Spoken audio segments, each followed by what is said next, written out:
Good morning, good afternoon, good evening. It's Andrew Turner, founder and host of the G&T Sessions podcast. And today we have an amazing guest, Miss Sinem Günel. Hi, Sinem. How are you? Hi, I'm fine. Thank you for inviting. No, great to see you. And so, whereabouts are you joining from today? I'm joining from Vienna, Austria. That's amazing. As I said to you a bit earlier, you are the first guest from Austria in the history of this podcast. That's amazing. A worldwide first. You heard it here first. So obviously, I'm obviously on the beach. You see, in London. This is the new kind of London. You know, this is like Oxford Street. Yeah. The Primark's a bit further down. There's some shops. Harrods around the corner. Selfridges, etc., etc. You see. No, I'm only joking. Cool. It's one of my amazing Zoom backgrounds. Yeah. So great to have you on the show today. And I suppose the first question is, what gets you out of the bed in the morning? What's going on in your world, Sinem? Honestly, what gets me up in the morning is that I can spend most of my days doing what I love and doing what I want to do. So that's kind of, I'm not an early riser right now, so I preach morning routines, but I'm not the person getting up at 5 a.m. right now.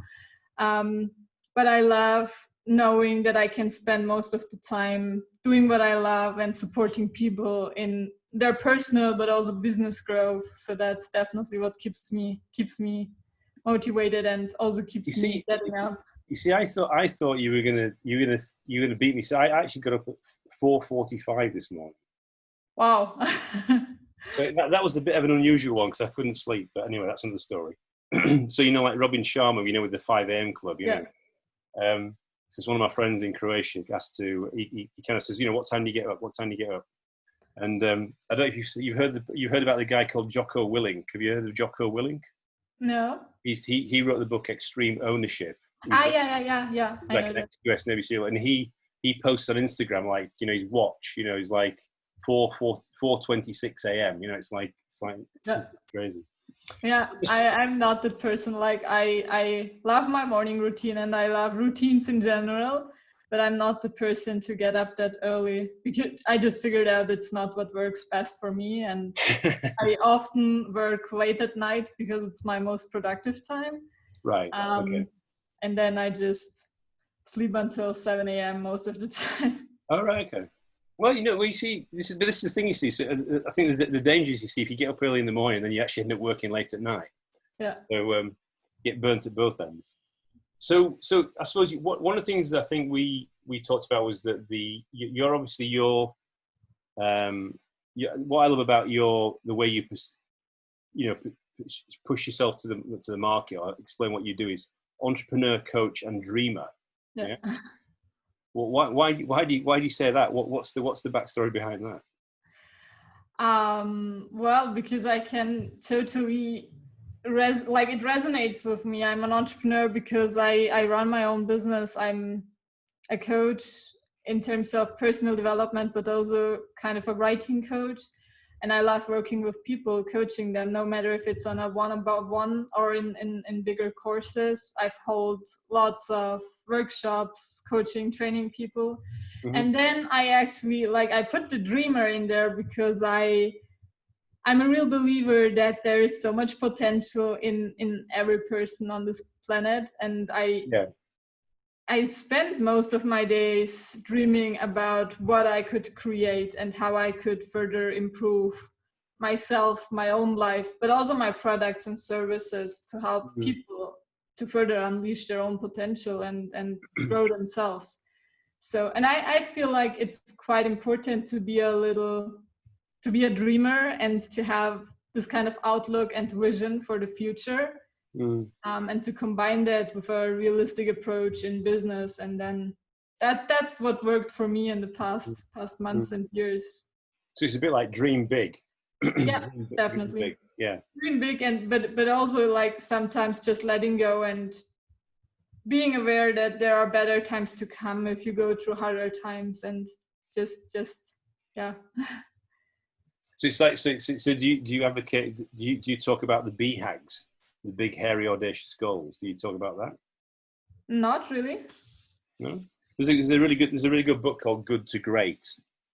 No, I didn't read that one yet. It's on my list. I have probably a little less than 1,000 books on my read list. Like I'm constantly adding books to my list, and Oh I'm my God. reading a lot. I'm reading a lot, but my to read list is definitely growing at a quicker Exponentially. pace than the books I can read. So one of the things I suppose that the reason it was interesting to get you on the show was that you know, what I would say is you're pretty prolific, I would say, prolific on Medium, right? So Medium obviously is a very interesting tech platform, which I think was actually created by one of the original founders of Twitter, isn't it? Yeah. Yeah. I think it's Ev that was created it, isn't it? I think. Yeah. And one of the things that touched me was and inspired me was about this, you know, because obviously with the G&T Sessions podcast, we're talking about growth and technology and how people use tech to help them, to help their lives, or are they in tech? But obviously growth can come in different forms. It can come in, you know, their personal story and obviously their business story, which I think you mentioned on your introduction.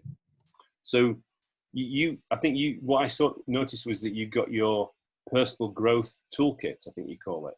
Yeah. So what could you help the audience by understanding what that is? What does that consist of? How do you put that together? Yeah. So I'm writing a lot on Medium. I'm putting out most of the time like 20 to 30 articles a month, and lots of that is I'm glad you didn't say a day, by the way. no 20 to 30 a month. Like I'm trying to write every day, but sometimes it's not possible with all my coaching clients and stuff like that.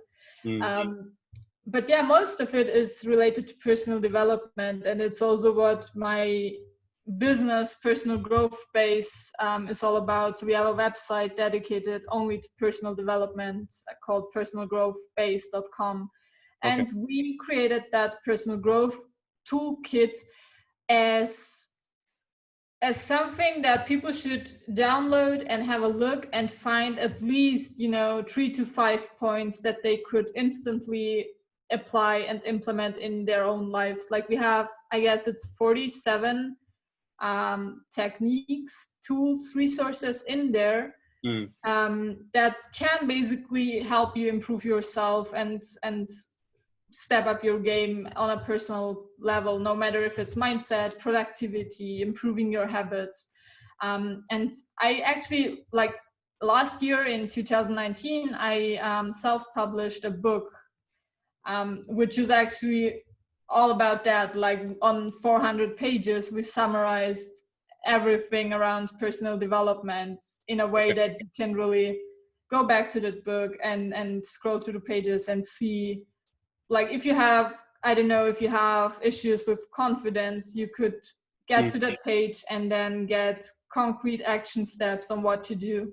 And that book is in German, and the personal growth toolkit is essentially a very short version of that book combined in a condensed way, so that people can scroll through it and find at least a few tips that they can instantly apply, actually. So it's very simple and actionable, and that's actually what I love. Like there is so much, like so many books and articles and stories about personal development, and what I love is turning all these stories into actionable steps. Like, okay, that was inspiring, but what can I do with that story now? How can I turn that into an action step, no matter if it takes me 2 or 20 minutes to do something that improves my life?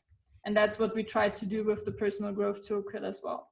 Yeah, so what you're saying is a bit like you can get lost in a sea of information, but then what are the specific actions you can take to move your personal dial, wherever you are on that continuum? Yeah, definitely. And I guess that happens pretty often, because most people who tap into personal development, one of the first things they learn is that you should continuously be learning and reading, and that's true to some extent. But if your time is limited, if you have a 9 to 5 and if you have kids and other duties, then it's probably a better choice not to read 50 books per year, but read 5 and then see how these 5 can change your life to some extent. Mm. And what? Because I mean that sounds like that must have taken you a long time to curate, because you effectively taken a large body of information and curated it down to this toolkit. Yeah. Yeah. What? How long did it take you to do that? How do you do it? I mean, I stepped into personal development and entrepreneurship only 3 years ago during my studies. So it's not a long time span, but I, like, back then during my studies, I was working 7 days a week, like most of the time up to 16 hours, because I was doing an internship, I was studying, and I was running my own business, my workshops. So it was not a long time spent, but an intense time, because I read a lot during the past years. I essentially didn't do much else than being involved into these issues. You know, I didn't go to parties or didn't do much else, actually, because that's what fulfilled me, even though I was not making money out of it, or even though it was not my business. I just loved doing it, and I loved reading, even though I was not implementing most of it. But yeah, that's where most of it was like your time. passion. It was your passion, kind of thing. Would you say, or it was your passion? Yeah, definitely, and it still is. Like, I love what I'm doing day in, day out, and I love creating articles, products around these topics, and I'm trying to really narrow it down into action steps as much as possible. Like, some of my most popular articles are just about quotes and how to take quotes of ancient philosophers or modern leaders, and how to, you know, if you have one quote, how to turn that into one action step you could implement right now, or next time you have a fight with your partner, or next time you're making an important decision. So that's what I'm trying to do, and that's also what my audience loves reading most. Yeah, because I mean, it's like the stuff that you did with the Dalai Lama. That's I noticed, because that was a Yeah. really good one. Yeah. So, but I suppose so that actual the process of doing it. What was the trigger for you to what made you get involved in that area? Was there some kind of life event that kind of triggered you or inspired you to get involved in this journey? What was Yeah, like, to some extent it was a coincidence. I had a few friends who wanted to do workshops for students, and I got involved and wanted to help out. And during that process of organizing an event that never happened before, and then, you know, we had to set up a schedule, we had to look for guest speakers, we had to look for sponsors, and suddenly I realized that I had no idea how to do all of that. And I had no idea how to approach, you know, collaboration partners or interview guests or stuff like that. And I realized I've been like, back then I was halfway through my business administration studies. So I realized that all the time at school and university didn't teach me too much in terms of how to set up something on your own. And that kind of triggered me to get more into that field. And then when we had that very first workshop, I was too shy to actually be on the stage and hold a workshop. Like, I didn't host one of the sessions. You had like stage fright, or?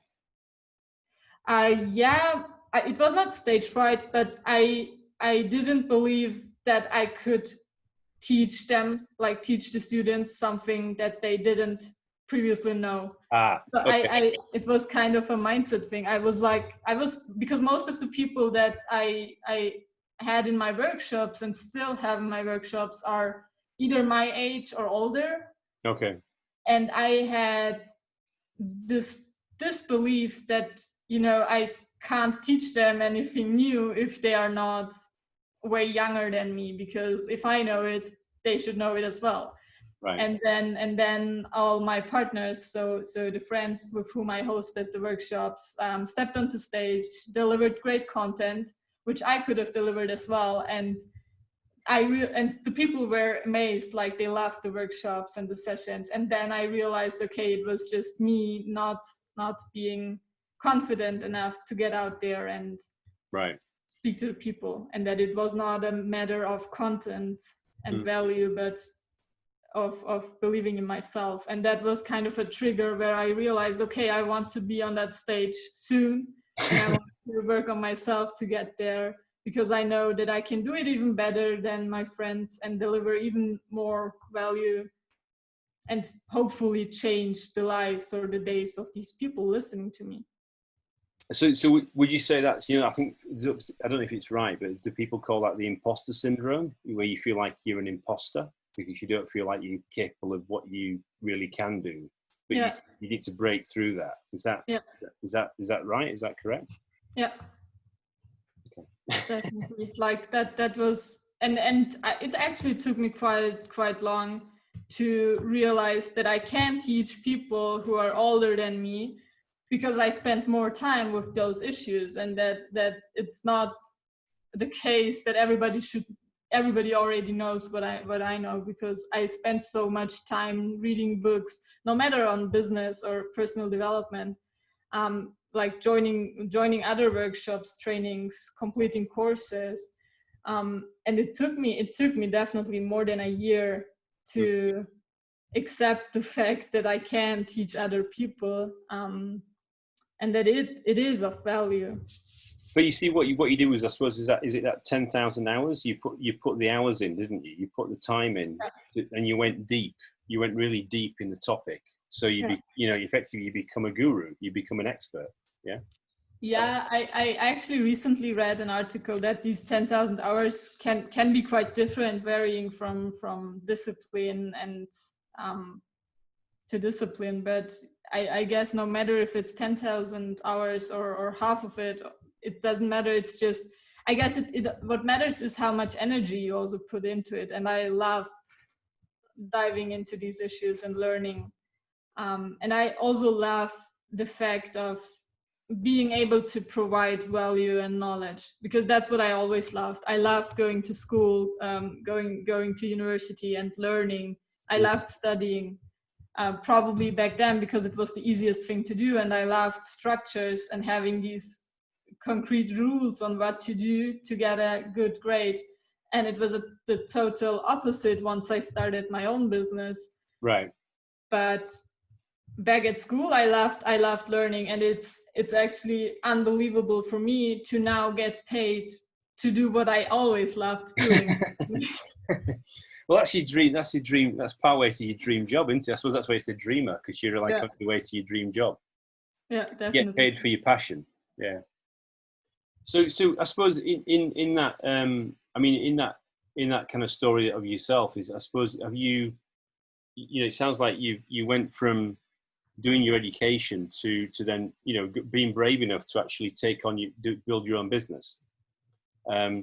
Not everybody does that straight out of I presume, university or business school. They don't do that. They kind of go into a corporate career, and then they find themselves later, a bit like me. So that's a really interesting story, and I suppose is there something that happened within you that you found that made you do that, rather than going down that traditional route of going to a big company in Austria or Germany or the DACH region, and go and work for Daimler, or I don't know, whatever large iconic company that's out there? That is there. What made you go down the different route? What was you thinking around that? I mean, I always say that I was lucky in having found that passion so early, and then I had even more luck in doing all of that with my partner. So it's definitely easier to have someone to do it together, and not be on your own. And then in my last year at university, I actually did a 6-month internship at a huge corporate. Okay. And that's where I realized that I don't want to do that. Okay. Again, it was like, if I didn't know that there is another option and that there is the possibility to do what I like more, I wouldn't have thought about it. But I already knew that, I can do all these things, create courses, write articles about stuff that is really interesting to me. And once I was done with the internship, I knew that I would give it a try, like at least give it a try for a year to see where it would lead me, because I already knew that I could make money to these workshops and articles and courses. And I just had to figure a way to further, like, to do the right things so that I could actually support my life and then pay my bills by doing what I love to do. Right. But yeah, yeah, because I suppose it's the economics, isn't it? I suppose is what's the best way of to start your own business and actually start it from scratch, and then have to build. What you've done is to my mind, I see you built a lot of what you call content, a lot of value. Yeah. You just put out there. You're just sharing your amazing insights, and then that is also a kind of a magnet. It attracts people to work with you, I presume. Is that how it's working for you now? Is that so people read your content on things like Medium, which is a technology platform, and then they say, Sinem, you're amazing. How can I get more of this knowledge and this insight? And then they come into something else that they come on a course, or they go into a masterclass, or how does that work? That's actually exactly how it works. Like, Medium is the strongest platform for me right now, because that's where most people see my content. We also spread the articles across some other platforms such as Pinterest or Quora, LinkedIn, but Medium is by far the strongest platform. And then people have the opportunity, either they read personal development related stuff, then they can download the growth kit and look for the other ways to work with us. And then there are also people who want to dive deeper into understanding Medium and how to use it for themselves and how to use it for their business. Right. And these people can sign up for another course, and then we'll get access to other courses that are only related to writing on Medium. Also, so that's one of the things that you offer, is actually you coach people on how to, or you offer an online course on how to become an authority figure on Medium. Is that? Yeah. Oh, fantastic. That's brilliant. So how, because obviously Medium has been out there for a few years, so it's obviously becoming more and more of a destination, you could say, for it's kind of long form articles. Is that what? Yeah. Yeah. Okay. It's like the digital newspaper. Yeah, exactly. So it's basically an amazing place to put out content, and you have you have the potential to reach so many people, because millions of readers are on the platform and looking for good content. So if you play to the rules, if you structure your articles accordingly, you have the possibility to reach so many people, which is definitely way harder if you host your own website and own blog and try to drive traffic through other sources. Okay. So are you saying that strategy for an individual or for a company or for both? Using Medium. Yeah, like there are people who just want to write personal stories and it works, and there are also a few companies who are doing it really great by hosting their company blog on Medium. I mean, you can always share an article, like if you share an article on Medium, you can also share it on your own website, but you have the possibility to reach a totally different audience on Medium that you wouldn't reach otherwise. So that's something that I love about it, and that's definitely something that is, like, Medium is a major player in our business right now because we attract so many people through my articles. It's just like your funnel. It's like your funnel of people that kind of, awareness, interest, desire, action. Exactly. Okay, fantastic.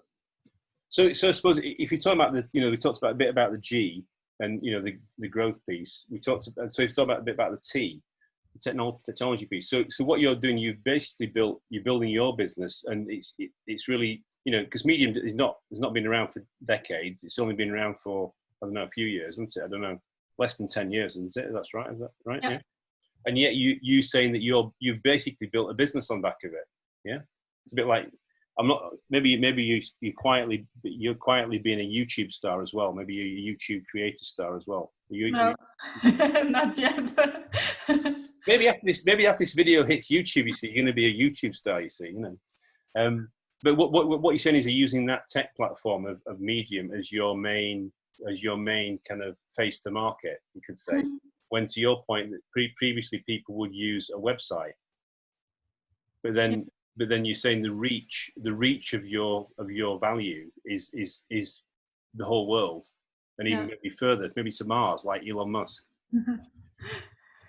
Yeah, that's it's actually crazy if you think about it, that we have so many possibilities right now, and of course all these platforms are crowded. Like once a platform has a high potential, it means that there are already lots of creators, but at the same time new creators are popping into these platforms every day and still taking that leap and reaching thousands or like tens of thousands of readers per month.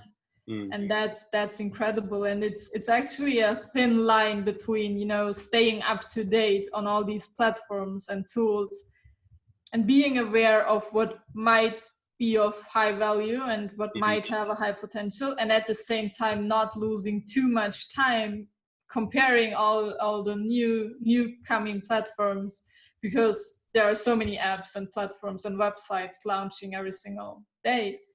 Well, it's like it literally is like a fire hose, isn't it? I mean, the Twitter fire hose you used to talk. It's like a fire hose of information just hitting you all the time. It's like it's bewildering. I mean, the scary thing yesterday, I don't know if you've seen it, but I saw that I don't know if this is a good thing or not so good thing, where TikTok, is potentially Microsoft are going to buy TikTok. That you saw that. It's like, I mean, I don't know if that's good or not so good. I don't know. But, there is actually a quote by Gary Vaynerchuk that I like most about all these platforms. I mean, there are lots of ethical questions around TikTok, and I understand why it's such a huge issue. But I always look at these platforms in terms, like, from the perspective of a creator and from the perspective of a business owner who wants to reach an audience and deliver value to that audience.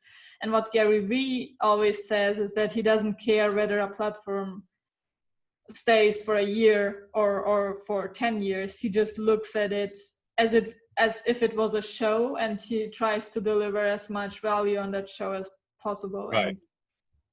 And that I guess everybody has to determine for themselves whether you want to have that critical look, for example, on TikTok, which makes sense, and there is of course a huge debate. But at the other side, if you are someone delivering content and if you want to reach people and help them to improve their lives in what way it might be, like there are people who are creating amazing health related content or content related to law or like so many different things. Yeah, exactly. Yeah, it's amazing. And you can have an impact of thousands of people by reaching them there. And what's even more interesting about TikTok is that you can influence a younger generation, which is amazing, because if you deliver like high value information, that's super valuable, because they are obviously watching like dance videos and funny videos all the time. And if you pop up there and deliver some sort of value, that's actually really cool, in my opinion. Well, don't worry, we're not going to do any dancing on this video. No. Unless you really want to do. I've been told I'm quite a good dancer, so you never know, you might be impressed. So I mean, I suppose the question, so in terms of technology, did you just kind of, so some of the people we've had on the show are kind of deep in technology. They built products, they built technology products. Some people just use it for their job, for the thing they're doing, their career, their passion. But it's that, how did you become competent in technology? Is it something that you had in you? You just were kind of curious, or did you just naturally take to it, or was it kind of like a bit scary at the beginning and then suddenly you got comfortable with it? I always say that our business is actually spread into two, because my partner is mainly taking care of the whole tech heavy part. Ah, okay, okay. He's setting up the websites and funnels and everything that is at the back end, and at at the front, most of the time you will see me, because I am writing the articles, doing most of the videos, and that's definitely a huge relief. Like I mean, I grew up with most of the stuff that I'm using right now, but there are so many tools and platforms, and it's like some people make it sound really easy and simple to build an online business or establish a presence online for Mm-hmm. your business, and it might be true in some cases, but with all the different opportunities you have, it's actually quite complex. Mm. Particularly if you want to like build a business that is automated and that reaches a lot of people and also generates revenue. And I always try to understand the basics of the platforms and tools that we're using, and it's important that that I know what we're doing, but we actually have that two separate brains in our business, so that most of the content is created by me, and everything Right. that you see on the websites or in the toolkit is created by me, because I'm writing, and then everything that is at the back is done by my partner, which is definitely a huge advantage compared to someone who would do all of that on their own. Well, it's good job. It's good job. Your surname begins with G, because obviously you're the G in the G and T's, yeah, aren't you? He's a tech. Your partner's a tech, and then you're the G. So it's a G and Yeah. so I suppose I'm back on the. I mean, in terms of the, in terms of your business, you're saying that you're doing the, you're obviously writing lots of articles. You're doing the kind of online courses, and then are you actually coaching people as well? Are you doing personal coaching? Right now, I'm only doing that for the medium writing related stuff, like on a one-on-one basis, so that I really have Zoom calls with people and give feedback to their articles and Right. help them improve their writing. Mm. In terms of personal development, I don't do one-on-one coaching right now, but we are actually working on a huge product for 2021 that should guide people, like actually for the whole year, through a personal development journey. Oh, fantastic. Where we will also have like group calls at least Okay. on a monthly basis, so that we can hop on a call with the people and see if there's anything that we can help them with, and any accountability. All right. Okay. Help them. Yeah. So it's like a masterclass kind of thing that runs for Yeah. a year. Okay. Yeah, I mean, I think that's the thing, is because you building your authority, you're becoming a destination, and then you can then convert that from, like, I suppose it's free content back to then, kind of, I suppose it's group coaching, isn't it? When you're doing group coaching, when you've got a big Zoom call with 50,000 people on it. Yeah. Yeah, probably not 50,000. But hopefully a lot of people who go on that journey with us. Like, we're planning on that product for the past few months, and now we're starting to create it so that we can launch it in December, and then start the journey with a bunch of people. Oh, like in the New Year kickoff kind of thing, is that? Yeah. Right. Okay. And that, I presume it starts to think about impacting more people. So do you have a kind of, in the future, do you have like a goal of impacting, I don't know, 100 million people, 500 million people, 1 billion people? Is there anything like that in your plan? We don't have that kind of like number set for the personal growth base. The only thing that I have in mind, like really looking at the long term, is once I have all these things figured out, and once I'm confident in having provided the value through these courses to a lot of people, what I want to focus on is like there are actually two things. I want to be able to create really simple trainings and workshops for younger students and kids, Okay.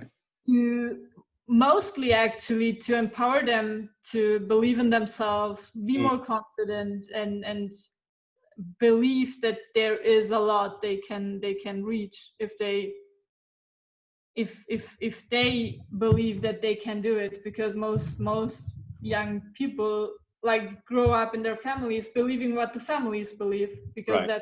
that's the only thing they ever That's the see. reference point. Yeah.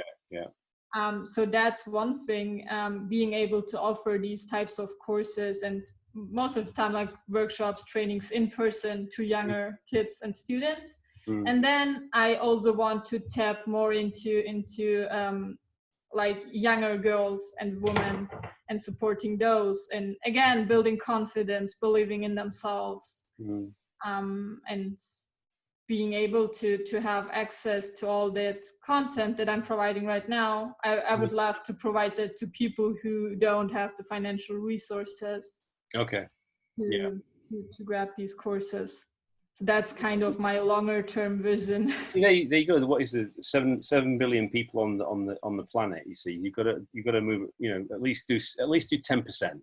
Yeah. Yeah. So let's 700 million. That's not a bad target. yeah, let's talk again in 10 years, and then That's like a couple of North Americas. I just throw a couple of North Americas in there. About 660 million. No, it's interesting because you see what you say. So you identifying that kind of situation, is that because you see gaps in the education system for younger people, and yeah, where there is a certain curriculum that people go through as they go yeah, through their school and yeah, universities, and that they still don't learn about some of these things until they're much later, or they discover it by chance. Is that what yeah. you're trying to address there? Yeah, I discovered it by chance, and I guess most people don't discover it at all, Mm, because there is no structure in the education system that mm, leads you towards being self-reflective, mm, and working on yourself. It's like mm. I'm not too aware of educational systems across the globe, but I know how it works here. And how it works here is learning by heart how to solve problems and how to solve exams, but not Right. in no way it teaches you in no way to solve problems in a creative manner, to believe in yourself, and to further improve yourself, no matter if that means in technology, in creativity, in Mm, improving your confidence. And that's actually how we started. Like we really started hosting workshops for younger kids and students, but we quickly realized it's hard to make a living through that, because most young people don't go to these events if they don't have to. right. Then it's hard to convince parents to pay for such courses and events. Mm, But if I have the financial resources, and if like these kids or their parents don't have to pay, then I'm sure I can set up a structure that actually reaches more people, more young people, and mm. that might help them to get curious about these topics, even if they initially have That's didn't skeptical. want to Yeah. learn. Yes, it's a bit like you're giving back. So what you think is how do you give back to those younger generations? Yeah, Because I had so I had one of my other guests was Jackie Taylor, Dr. Jackie Taylor. She was one of the first I think 100 people who set up the fintech technology scene, ecosystem in London. Okay. She's done a lot of research about Gen Z, Gen Y, Gen Z, Gen X, Gen Z, Gen Y, and now obviously Gen Alpha. And I said, "What's Gen Alpha?" She said, "Oh, 6 to 16." And it's because it's obviously gone to Z and it goes back to A again. Yeah. So my two sons, Ben and James, are 15 and 16. So they're kind of in this interesting age. So the stuff that you just talked about, I'm always thinking about what do you expose them to, So I've given him some books. So there's a guy called Matthew Syed. Have you heard of Matthew Syed? No. He's a very famous. He's pretty famous. He's very famous. He's a very famous guy who used to work for. He's worked for the UK government. He's worked for Financial Times, and he's like an independent writer. And he writes about things like rebel ideas. He's one of his books called Rebel Ideas, and he's written some specific books about to talk to children, and they're very graphical.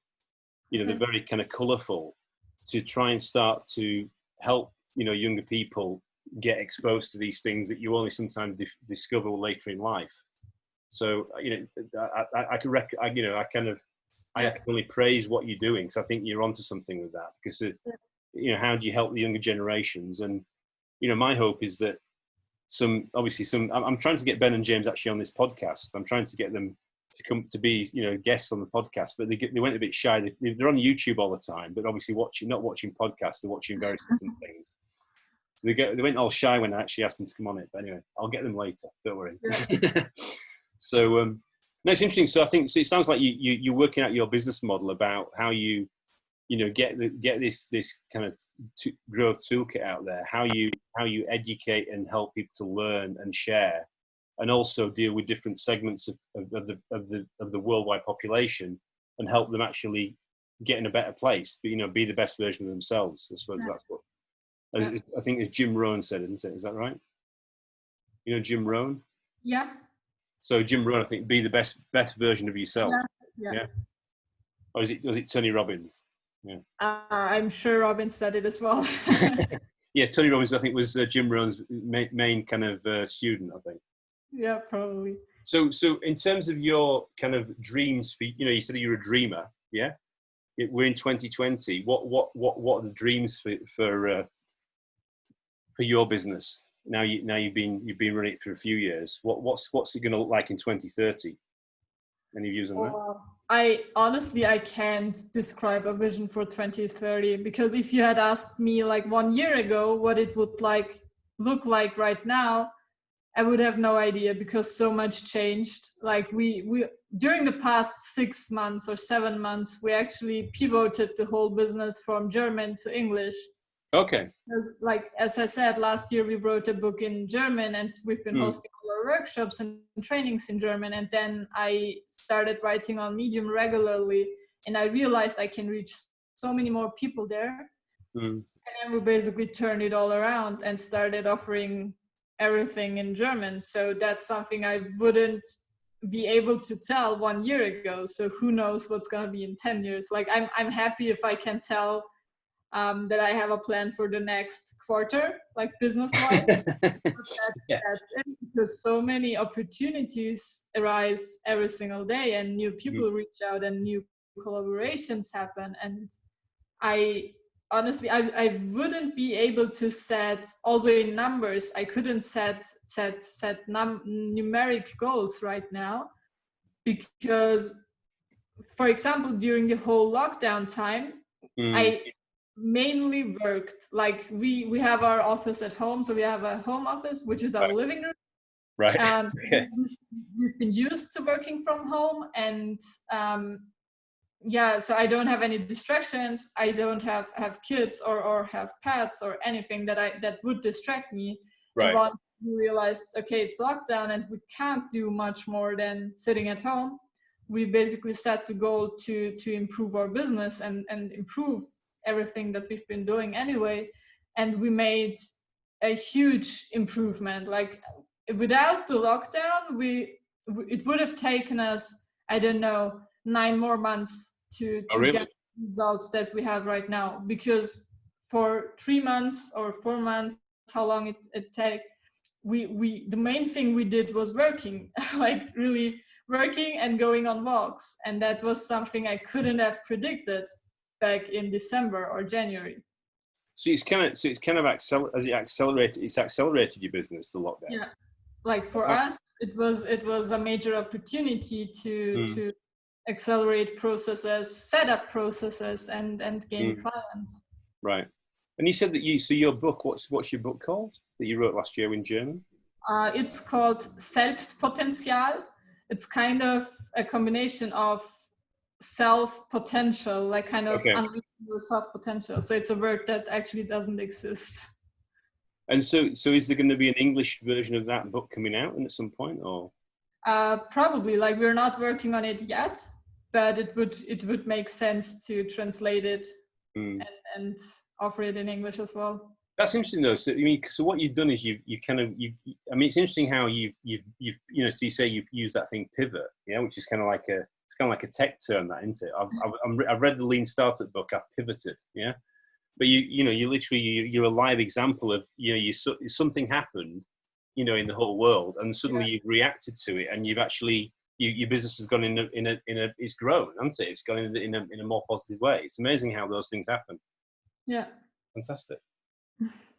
So in terms of your personal growth story, I mean, what I talk about is this thing called peaks and valleys. Yeah. So what would be how would you describe some of the peaks and valleys that you've been through in your journey so far? Any ones in particular that comes to mind that you'd like to share with the audience?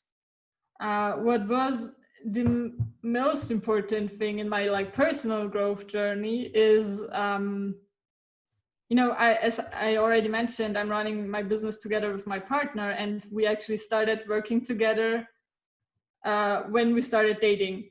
So it was a huge journey of, you know, being able to distinguish relationship and business and all the emotions related to that, because it's so important to be able to give feedback within the business without being angry or sad in a relationship manner. And that was a huge journey for us, because we had many times when the business affected the relationship because something didn't as well, or otherwise when we had relationship issues and then didn't finish the things we had to do for the business. So that was that, like at some point I knew that I had to you know, tackle my emotions and be aware of how to distinguish these two things, which is not always easy. No.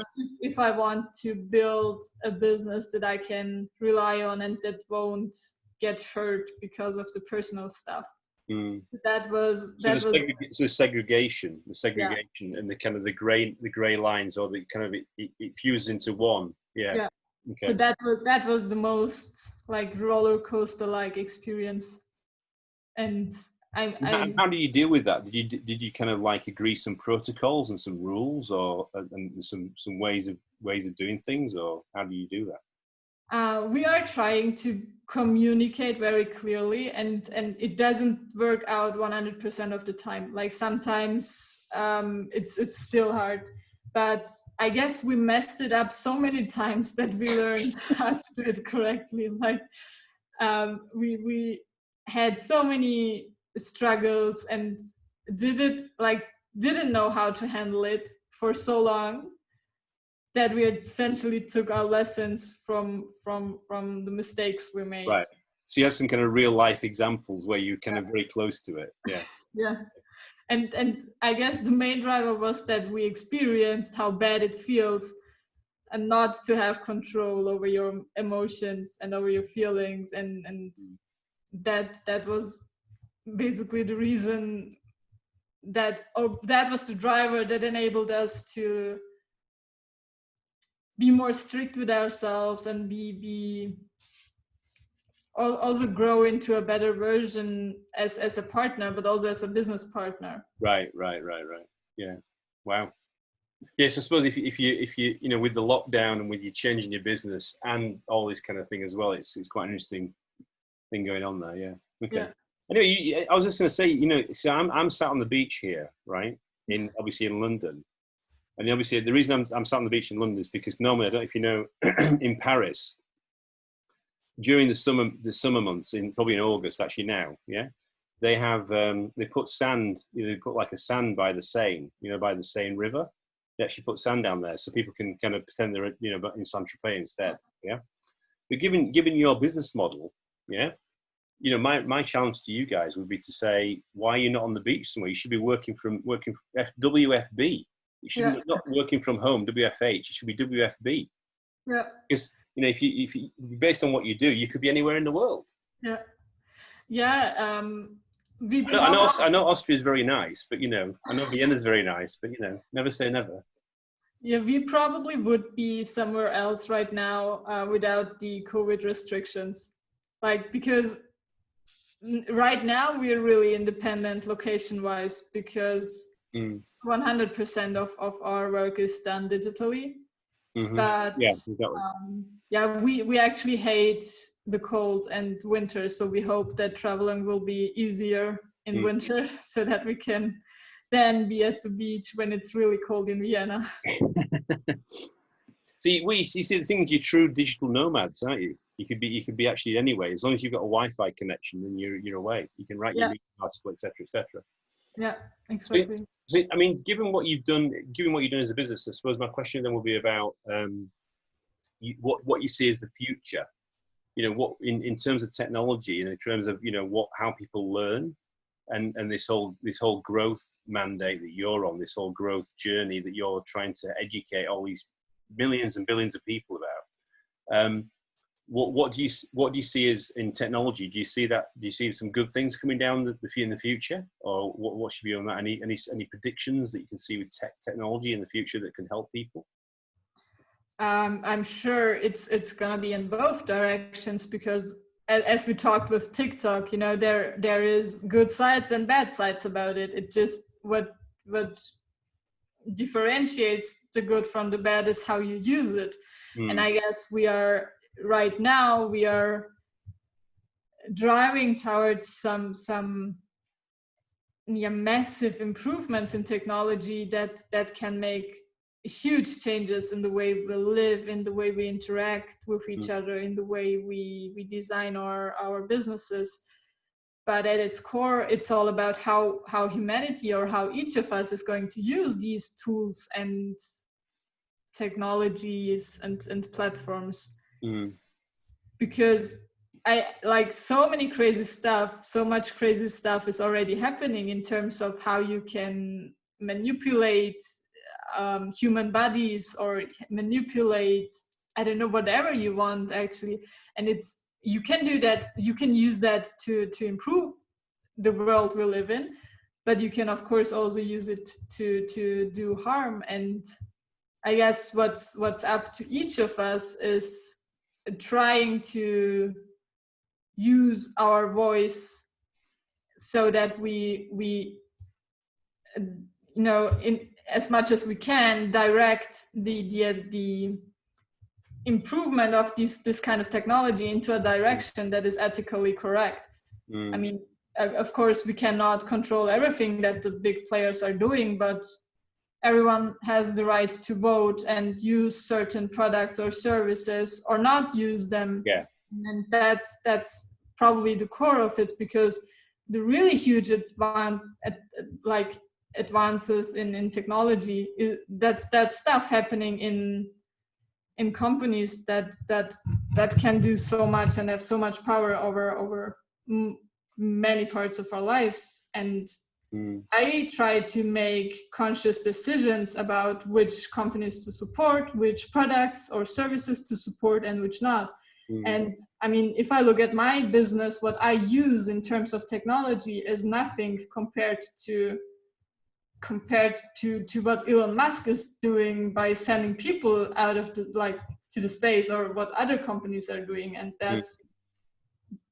that's when things get interesting, because setting up an online business is also tied to technology, but it's not something that it will affect as many people as other companies, products, services will. I think it's a good point you make, though. Because you're saying that effectively, if those companies, whoever they may be, but we both know who they are, it's about how they do. One of my good friends is a Viking. He's from Copenhagen, from Denmark, and he says this phrase called "dorath," so do the right thing. Yeah. Yeah. So if people do the right thing in terms of ethics and how people should be treated, etc., then but I think your point you made about people will vote with their feet, as they say. They will unsubscribe. They will disengage from a company if that company doesn't behave in an appropriate way. So I think, as we all know, these companies are becoming, they're bigger than countries, they're bigger than continents. Yeah. So it's a bit like, how do you manage that? So it's going to be interesting to see how that plays out. I agree. Yeah. So I mean, I suppose my question was, to kind of wrap up this today's session, was about the, how you kind of would summarize the people listening to this podcast. They're saying they're trying to work out, how they may be at the start of their journey, they may be partway through it, they may be quite a way through it, and they're saying, okay, how, if they had their time, again, a bit like the context of what we're doing on this show, is what would be your suggestions? So what would be your suggestions, and I suppose guidance on how they can actually apply some of the things that you've learned in your extensive desk research and the massive curation of all this content into these great articles and these great courses you're doing? What would be the kind of things that you would say to people that they should really seriously consider, as kind of takeaways and suggestions? I thought of the things that I hope I would have known when I started the journey, and what I came up with is I would have loved to have a mentor early on. Right. Because that's how you can save so much time and energy. And this doesn't mean that you have to join, a high-priced coaching program, but just reaching out to people who already went through that journey, no matter what that journey is, no matter if it's like getting a corporate job, building a business, or whatever it is. Reaching out to people and talking to them, asking about their feedback can make such a huge difference. And I started doing that like a year ago. I wish I would have done that earlier, but it was a major game changer for me, because these people can not only tell you what you're doing wrong and what you should probably do, but most of the time they can also help you to connect with potential customers, business partners, or people that might like to hire you, stuff like that. Right. Yeah. And then what I realized, for me, the core of personal development and growth is actually self-reflection, like asking yourself, where am I right now? What am I doing? Am I happy doing what I'm doing and living life the way I do right now, or interacting with the people around me? And then asking, okay, what do I actually want to look differently, and how can I get there? Because if you are not honest with yourself, and if you don't accept the fact that you could do some improvements, no matter if that means improving your mindset, your relationships, your productivity, or whatsoever, but this type of sitting down, being honest with yourself, and asking yourself these questions, that for me, that's the core of growth, of personal growth, but probably also in business, to ask yourself, how are we doing things right now, and how do we want to do things in the future, and then like who can help us to get there. And then probably also like always challenging the status quo, and always asking if there are things you could do better, you could do more efficiently, more effectively, particularly in business, particularly when using all these tools, platforms, and all the emerging technology, but also in terms of personal growth. Like, what's the status quo? How did I change during the past months or years? And how do I want to be? What kind of person do I want to be in the future? And then again, being honest and answering by figuring out what tiny changes you could do to get there. So it's kind of like continuous improvement, that last point, isn't it? I suppose it's always kind of step by step. Yeah. Don't try and take too big a leap. Incremental value. Yeah. No, I mean, I think the interesting thing, the point you made about being, mentors and also self-reflection, is that it's actually, you don't realize what, sometimes there was the opportunity for somebody to hold a mirror up to you, and then and play back to you real, what did you say? How did you handle it? is incredibly impactful. You probably find that in the stuff that you're doing with, you know, the people you're meeting as well. So it's also rewarding, I think, for the mentor as well as the mentee. You know, so actually seeing the change in people as well is also very rewarding, as you're probably finding even more now with the stuff that you're putting out there and the people you're impacting. Okay. Yeah, but I also saw that with my mentors that if you are honest and if you manage to communicate why you want people to mentor you, and if you can build trust, and if they really trust you and see some kind of light in you, people are happy to support you, even if it's like, you know, hopping on a call every 3 months. But that if you ask the right questions, that's enough. So that's something I realized during that journey of looking for people who could support me, that most people are really supportive and want to help out if you are genuine, and if you reach out for help, and if you know what questions to ask and how these people could contribute to your growth. Yeah, I mean, I'm working with you probably might have seen one of my other episodes with a guy called Ed Johnson. He's actually the CEO and founder of a mentoring platform. It's a technology platform about mentoring. It's called Pushfar. They've got over 20,000 mentors and mentees on their platform, and you know, he created that business because he was trying to find a mentor or to be menteed, and he couldn't. He found it very difficult. So he actually created a technology platform to try and connect people together. So it's called Pushfar. It's quite an interesting business he's got there. So it's interesting that you're coming from a different angle, you know, down around the personal development space, and seeing that mentoring is such an important element of what you do. Fantastic.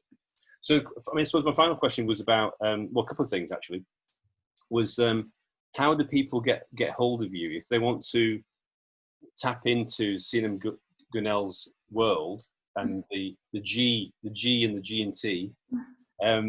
How do they find you, and what's the best way of getting into your world? Yeah, for those who want to tap into the personal development related niche, they can go to our website called personalgrowthbase.com. They can download the growth kit that we talked about, and then we also send out one email per week with the latest updates on my articles and stuff we create. And those who want to read the business and marketing related stuff as well, they can check out my Medium account. So also Sinem Günel on Medium. Okay.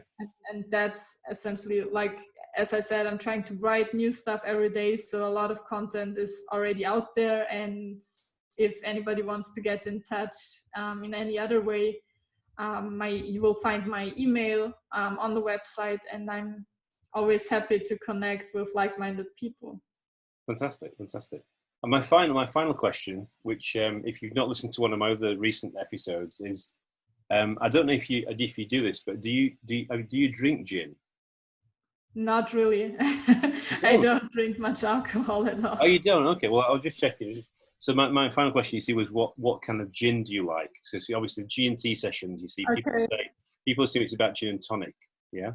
No, so, probably a non-alcoholic one. Oh, okay. To be honest, I don't actually know a non-alcoholic gin, so I'll have to find out and let you know about that one. Yeah, because somebody asked me on another episode the other day about what my famous gin was, and I actually said it was a Monkey 47, which is, I don't know if you heard of Monkey 47. It's actually a famous German gin. Okay. So obviously there's obviously thousands of gins around the world. So. Yeah. There you go. I have to find a non-alcoholic gin, and I have to get back to Sinem then. See, that's the challenge. Yeah, that might be challenging. I never looked that up. So maybe there's a market for that. You know, like a non-alcoholic gin. There you go. Yeah, probably. Well, thank you so much for today's episode. It's been a pleasure having you on the show, and really fantastic to talk about your journey and also what you're doing to help others, actually, to help them on their journey, on their growth journey. And obviously you heard how to get hold of and get into the world of Sinem Günel and the stuff that she's working on, the personal growth kit, which is fantastic. So All I can say is have a fantastic day. And you heard it here first. And when cinema actually impacted 1 billion people, should be coming back on the show to celebrate that with a non-alcoholic gin. Yeah, let's hope so. Thank you very much and have a great day. Take care. Thank you.